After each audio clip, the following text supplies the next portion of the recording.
Assalamualaikum warahmatullahi wabarakatuh. Salam sejahtera untuk kita semua. Halo, apa kabar? Perkenalkan, nama saya Nina Fadilah, SPD MPD. Saya dosen tetap di Universitas Pembangunan Pancabudi Medan, Sumatera Utara. Saya mengampu mata kuliah Matematika Bisnis dengan jumlah kredit 3 SKS semester ganjil. Adapun capaian lulusan mata kuliah Matematika Bisnis adalah sebagai berikut. Yang pertama, mahasiswa diharapkan bertakwa kepada Tuhan Yang Maha Esa dan mampu menunjukkan sikap yang religi. Yang kedua, mahasiswa mampu menjunjung tinggi moral dan nilai kemanusiaan dalam menjalankan tugas agama, moral, dan etika. Yang ketiga, mahasiswa mampu bekerja sama dan memiliki kepekaan sosial serta kepedulian terhadap masyarakat dan lingkungan sekitar. Yang keempat, mahasiswa mampu berpikir kritis, matematis, dan sistematis dalam menyelesaikan setiap permasalahan dan mampu mengambil keputusan secara tepat serta mampu berkomunikasi efektif, akademis, dan etis. Yang kelima, mahasiswa mampu merancang atau mengembangkan bidang ilmu matematika bisnis lewat hasil penelitian yang terbaru. Dalam mata kuliah Matematika Bisnis ini, saya menggunakan metode mengajar ceramah ekspositori, diskusi interaktif, dan case study, di mana mahasiswa saya arahkan untuk mengamati permasalahan yang terjadi dalam ruang lingkup dan ekonomi dan bisnis. Kemudian, setelah observasi tersebut, diarahkan untuk memberikan suatu solusi atas permasalahan yang sedang dihadapi dari pelaku usaha yang menjalankan usahanya. Dalam mata kuliah ini, saya juga melengkapi pembelajaran dengan menggunakan modul pembelajaran dan buku monograf yang saya jadikan sebagai rujukan untuk terapan ilmu matematika di dalam kehidupan nyata, khususnya di dalam menyelesaikan setiap permasalahan di bidang ekonomi dan bisnis. Dengan metode tersebut, saya berharap mahasiswa mampu untuk menguasai konsep-konsep matematika dalam menyelesaikan permasalahan terkait dengan ruang lingkup ekonomi dan bisnis. Sistem penilaian yang saya berikan adalah sebagai berikut. Untuk etika 10%, kemudian untuk kuis 10%, tugas 10%, ujian tengah semester atau middle test 30%, ujian akhir semester atau final test sebesar 40%. Kemudian saya akan mendeskripsikan proses pembelajaran yang saya laksanakan secara tatap muka di kelas. Selamat menyaksikan.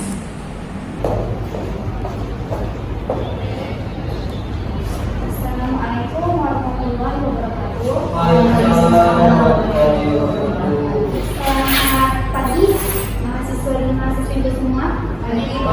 Sehat semua kan?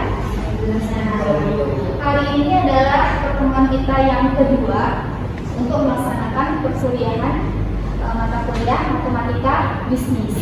Pada siap semua? Siap? Semangat? Semangat ya. Nah, sebelum kita masuk ke materi lanjutan, ada baiknya kita memulai dengan terlebih dahulu berdoa menurut agama kita masing-masing. Ibu pimpin doanya, doa dimulai.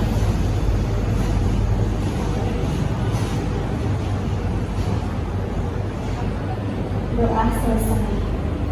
Oke, hari ini adalah hari yang kedua ya, di mana minggu lalu Ibu sudah melaksanakan pertemuan yang pertama. Materinya itu tentang matematika bisnis, definisi, tujuan, dan perannya. Kira-kira mahasiswa Ibu ada nggak yang ingat? Apa peran matematika itu? Matematika itu banyak perannya ya. Dalam bahasa juga dia berperan, kemudian dalam teknologi. Nah, ini karena prodi manajemen, ada kaitannya ruang lingkupnya itu dengan ekonomi dan bisnis. Masih ingat nggak peran matematika dalam ekonomi dan bisnis? Oke, Tina ya, Ibu. Jadi penerapan matematika itu ada 4, Bu. Yang pertama, pencatatan keuangan, contohnya itu seperti pembayaran melalui bank rekening. Yang kedua, penetapan harga, contohnya itu seperti harga pasar yang sesuai dengan kemampuan konsumennya. Yang ketiga, mengontrol stok, itu agar stok barang tidak sampai habis. Yang keempat, optimalisasi, yaitu sehingga bakal dimanfaatkan sebaik mungkin untuk kebutuhan usaha. Terima kasih, Bu. Tepat sekali ya jawaban Vina. Ada yang menambahkan nggak? Sudahkah semua? Nah, matematika itu kalau itu katakan dia merupakan dasar ya. Dasar ketika seorang pengusaha mahasiswa ini kan dalam prodi manajemen.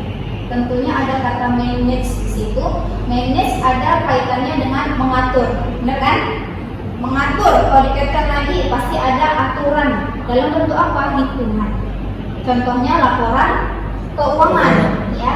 Kalau konsentrasi keuangan, tentunya ini akan lebih diperdalam ya tentang matematika bisnis ini. Tapi kalaupun tidak konsentrasi keuangan, harus dan wajib semua mahasiswa itu mengetahui ya konsep dasar dari matematika itu sendiri. Nah, Ibu belum absen ya? Belum ya? Nah, Ibu absen dulu, dengarkan baik-baik namanya. Kalau yang tidak hadir, bilang tidak hadir ya. Oke, Ibu absen dulu. Vina Lestari, saya Bu. Desi Ramadhani, Putri Ramadhani. Putri Ramadhani hadir? Oh, tidak hadir ya. Nia Nazrila, Gila Sari, Muhammad Agung. Oke, semuanya hadir di kelas ini dan dalam kondisi yang sehat dan semangat. Ibu lihat ya. Bisa kita mulai? Bisa. Nah, ini materinya tentang fungsi linear. Tadi spidol Ibu ada yang pegang? Ada pegang spidol? Oke. Tolong dulu Desi diambil spidolnya.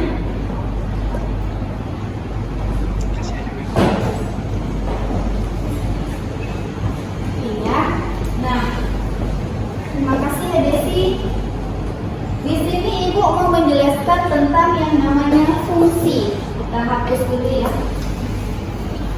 Ada fungsi, maka ada kaitannya dengan persamaan. Fungsi dan persamaan. Fx sama dengan. Mengapa dibilang sama dengan? Karena kaitannya dengan operasi hitung. Ada tanda sama dengan, maka ada operasi itu penjumlahan ataupun pengurangan. Biasanya bentuk umumnya itu Fx sama dengan AF ditambah dengan B. Ya, ini bisa kalian ingat. Nanti kita akan terapkan di dalam soal. Fungsi linear. Ganti dulu ya.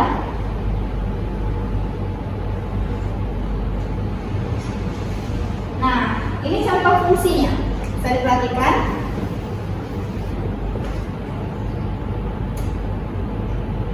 Nggak tampil ya? Sebentar ya Ibu. Ini sudah kelihatan belum? Sudah ya?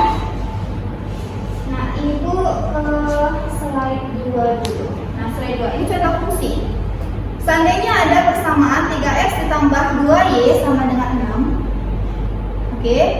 Ini ada 2 variabel. Ini variabel yang pertama, yang ini variabel yang kedua. Ini adalah C atau apa namanya Agung? C itu konstanta.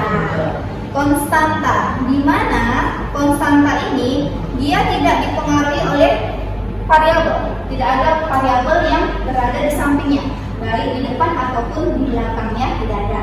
Nah, kalau yang di depannya, ini variabel yang pertama disebut dengan X, variabel kedua Y. Koefisien dari si X, siapa yang tahu? Iya, benar. Tepat sekali jawaban Agung. Koefisien dari si Y Iya, 2. Nah, kalau ini sudah kalian pahami, dibuat bentuk yang bagaimanapun, kalau ditanya unsur-unsur yang membentuk fungsi pasti sudah tahu cara menjawabnya. Apa saja yang pertama? Variabel. Yang kedua, koefisien. Yang ketiga, konstan. Jadi umumnya ada 3, ya, gampang kok. Ini dasar dari materi lanjut. Nah, nanti akan terbentuk kalau di matematika bisnis itu ada yang namanya fungsi permintaan, fungsi penawaran, ya. Ini akan diaplikasikan dia ke matematika dan bisnis. Namun sebelum itu, ini harus kalian pahami terlebih dahulu, ya. Nah, Ibu mau kasih lihat, kelihatan ya? Ya kan? Nah, ada 4 contoh penerapan fungsi linear. Apa saja itu? Penjualan. Oke. Ada yang namanya fungsi yang diterapkan dalam penjualan. Yang kedua, untuk persediaan. Ada yang tahu nggak? Ketika kita berusaha, kita bergerak di bidang usaha, yang kita sediakan itu apa? Apa yang kita sediakan? Sebagai pihak yang memproduksi barang, apa yang kita sediakan? Kita stokkan apa? Iya, benar ya, ya, pastinya barang. Kalau seandainya nih ada kompetisi, pengusaha A, pengusaha B, yang satu sudah sangat laris, jualannya sangat, volume penjualannya tinggi.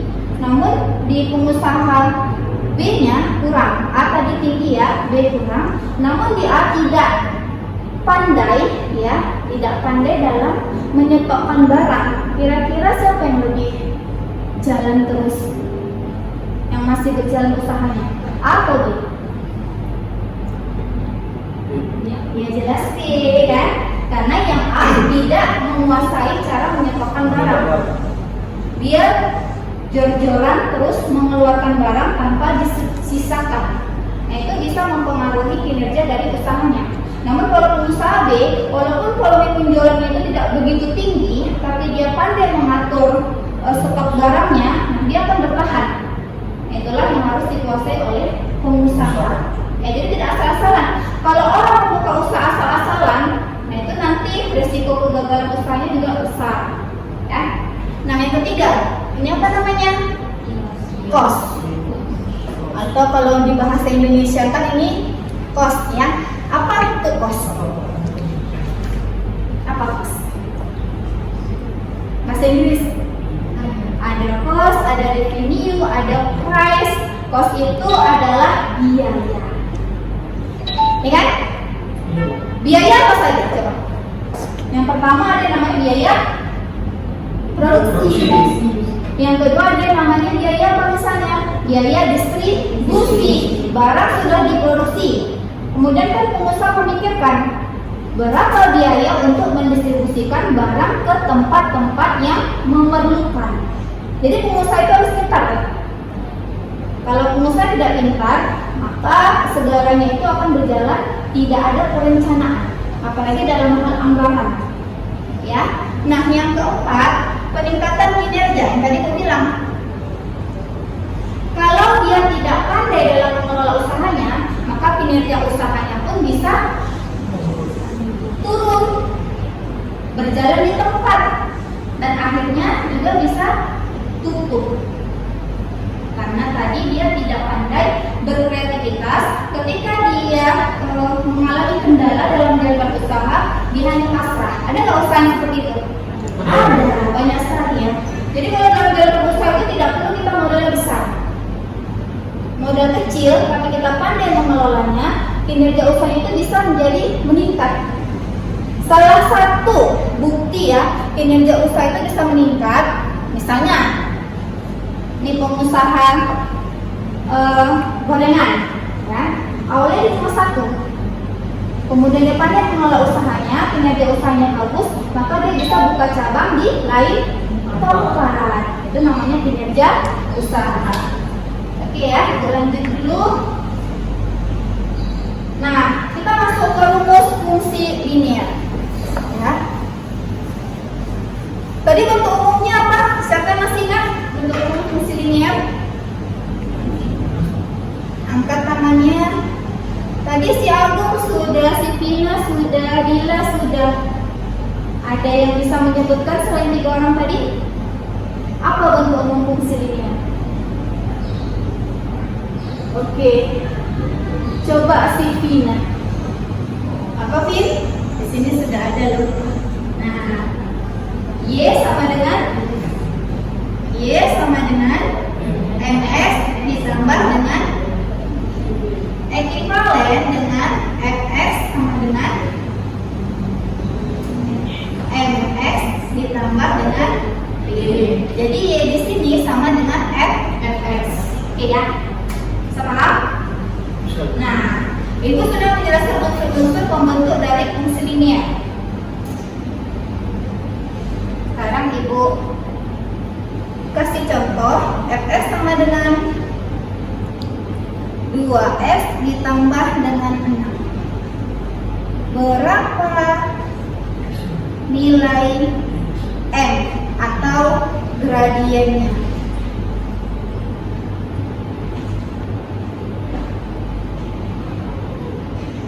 Coba. Tadi ketika kita melihat bentuk umum, kita lihat juga ke fungsi yang sudah dimasukkan nilai m. Coba Agung. Iya, tepat sekali. Agung ini termasuk mahasiswa yang pintar ya. Mudah-mudahan selalu dipertahankan ke depan ya Bung ya. Iya. Nah, kita lanjut. Itu mewakili, berarti sudah paham ya. Kita ke gambar. Kelihatan nggak gambarnya? Kelihatan? Nah, di sini ada 3 gambar ya tampilan. Kalau kita mau menentukan penyelesaian dari fungsi linear, kita bisa pakai yang namanya garis. Ini garis. Kemudian ini dengan rumus. Ya, ini ada namanya rumus. Yang ini namanya apa? Grafik atau diagram chart. Ya. Kalau ditanya, bagaimana cara mencari solusi dari fungsi linear? Ya bisa dengan ketiga ini. Yang pertama dengan garis, bisa dengan rumus, bisa dengan grafik atau diagram chart. Ya. Jadi ada 3 kemungkinan. Nanti kita akan bahas di pertemuan yang selanjutnya. Nah, Ibu lanjut. Kelihatan? Kelihatan ya? Di sini ada cara ya untuk memprediksi tren itu apa sih? Tren itu apa? Si bajunya nggak keren ya?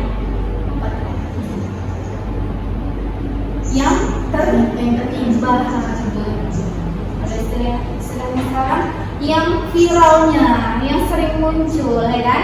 Nah ini tren dalam bisnis. Apa saja yang bisa kita gunakan, kita kaitkan dengan matematika dan bisnis. Nah yang pertama kita menggunakan analisis regresi. Kemudian ini ada kaitannya nanti ketika penelitian kalian menggunakan jenis penelitian kuantitatif. Ada 2. Yang pertama itu bisa regresi sederhana. Yang kedua apa? Regresi berganda. Nah, cenderung kemana penelitian mahasiswa yang prodi manajemen? Tidak akan mungkin ada yang memilih di atas. Tidak mungkin ya, karena terlalu simpel. S mau dilihat pengaruhnya terhadap Y. Nah, kalau yang berganda, dia ada 2 minimal. Ke Y, boleh nggak 3 Bu? Ya boleh. Sampai berapapun boleh, asalkan variabelnya yang terikatnya hanya 1. Kalau lebih dari 1 itu udah beda lagi, tidak menggunakan regresi. Oke ya, ini ada manfaatnya juga ketika kalian nanti menyusun skripsi. Nah yang kedua apa ini? Peramalan baris atau garis ya. Nah apa arti peramalan? Pernah nggak kalian lihat Y sama dengan alfa ditambah B1 S1 ditambah B2S2. Nah kan, nanti ada kaitannya ke skripsi. Ini namanya persamaan garis yang terbentuk dari analisis regresi linier. Nah yang ketiga, apa namanya itu? Tren bisnis. Apa itu tren bisnis? Memprediksi tren masa depan. Ya. Apa sih yang akan menjadi sesuatu favorit di masa yang akan datang? Itu bisa diramalkan dengan cara apa? Dengan membuat hitungan menggunakan fungsi linier. Oke ya. Nah itu lanjut. Ini contoh aplikasinya. Kalau kalian bertanya mungkin bingung, untuk apa sih Bu matematika itu dalam kehidupan? Ya banyak sekali. Cuma kita tidak menyadarinya. Banyak sekali. Untuk apa Bu dipelajari statistik matematika di prodi manajemen? Itu pun sebenarnya banyak sekali. Banyak sekali. Tapi kemudian ada peraturan itu dialihkan. Ya, pandai-pandailah mahasiswa itu untuk mencari tahu sendiri tentang statistik matematika. Ada kaitannya juga dengan matematika bisnis. Nah, yang pertama apa? Di penjualan supermarket, ya. Supermarket itu sudah membuat suatu aplikasi gunanya untuk meramalkan dengan menggunakan analisis regresi. Stok yang mana ya yang bakal laku di pasaran? Mereka punya data. Kan produknya banyak ya di supermarket, tidak hanya satu. Mereka catat, biasanya tidak manual lagi ya, mereka sudah menggunakan komputer. Nah, mereka kan tahu yang mana yang perlu ditambah, yang mana perlu dibatasi, dan yang mana perlu dihilangkan. Ya, jadi itu gunanya regresi. Yang kedua, untuk penjualan pakaian outdoor. Nah, ada juga ya pakaian outdoor. Apa itu pakaian outdoor? Pakaian yang digunakan. Iya benar. Kalau di dalam ruangan biasanya pakai apa Bu? Tidur. Iya, untuk bobo tidur ya kan. Untuk pakaian yang di dalam juga boleh ya, kalau untuk wanita. Nah, jadi ada dua, ada outdoor, ada indoor. Oke, kira-kira ada pertanyaan tentang materi yang tadi? Ada Bu? Maka mana yang lebih memudahkan kita suatu fungsi linier? Apakah dengan grafik atau metode dengan yang lain? Nah, kalau pertanyaan tentang penyelesaian suatu fungsi linier, itu tergantung kepada permasalahan yang sedang kita hadapi. Ya. Seandainya permasalahan itu masih sederhana, kita boleh menggunakan rumus. Rumus tadi ada salah satunya ini ya, Y dikurangi 1 sama dengan M buka kurung X dikurang X1. Ini rumus. Kalau ternyata permasalahan yang terlalu komplit, ya, tidak hanya satu masalah ya, ada beberapa masalah, biasanya kaitannya dengan analisis faktor, itu kita bisa menggunakan yang namanya grafik, ya, tergantung kepada masalah yang sedang kita hadapi dan yang mau kita selesaikan. Oke, ada lagi pertanyaan? Kalau tidak ada pertanyaan, Ibu yang mau lihat dulu, mahasiswa Ibu menguasai nggak yang Ibu jelaskan pada hari ini? Seandainya ada suatu fungsi fx sama dengan 5x ditambah 15. Itu nomor 1 ya. Kemudian yang nomor 2, y sama dengan 10x ditambah dengan 25. Nah, Ibu yang mempertanyakan pertama sekali, berapa variabel penyusun dan apa nama variabelnya?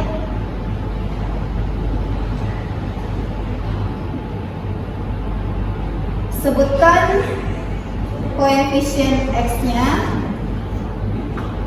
kemudian konstantanya. Nah, sama juga di bawah ya. Berapa variabel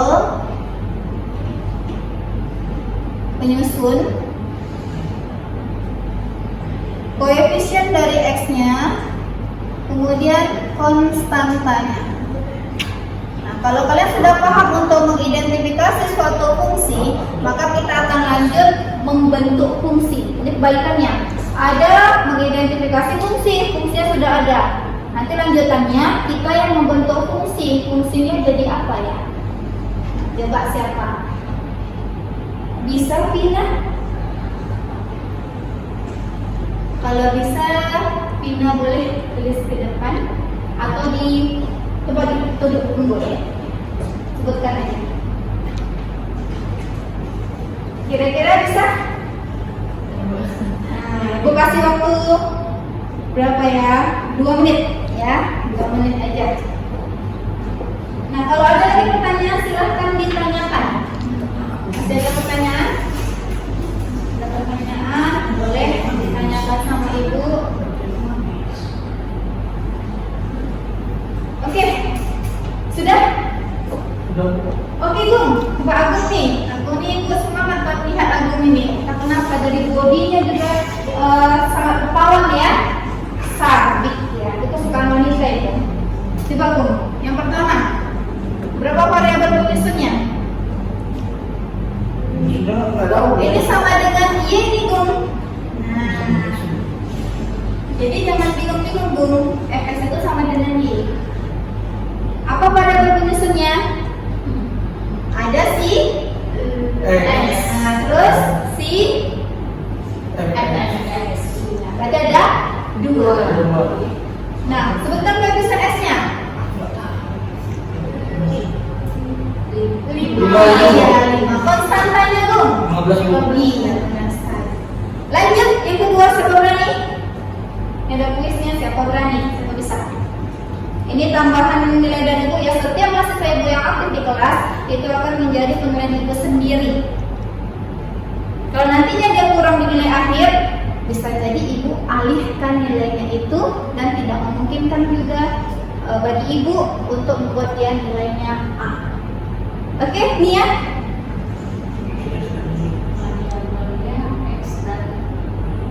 Oke, koefisien S-nya? Konstantanya? Iya.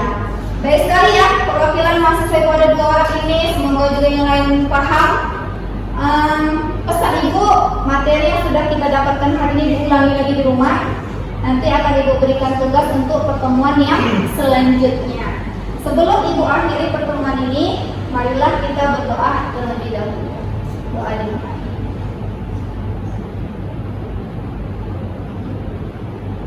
Doa selesai. Ibu akhiri dulu pertemuan hari ini. Semoga kalian bisa mengambil manfaat dari materi yang Ibu berikan. Berterima kasih juga atas kehadirannya. Semoga minggu depan kita bisa melaksanakan pembelajaran yang lebih baik lagi. Ibu tutup dengan mengucapkan Assalamualaikum warahmatullahi wabarakatuh. Selamat siang. Waalaikumsalam warahmatullahi wabarakatuh.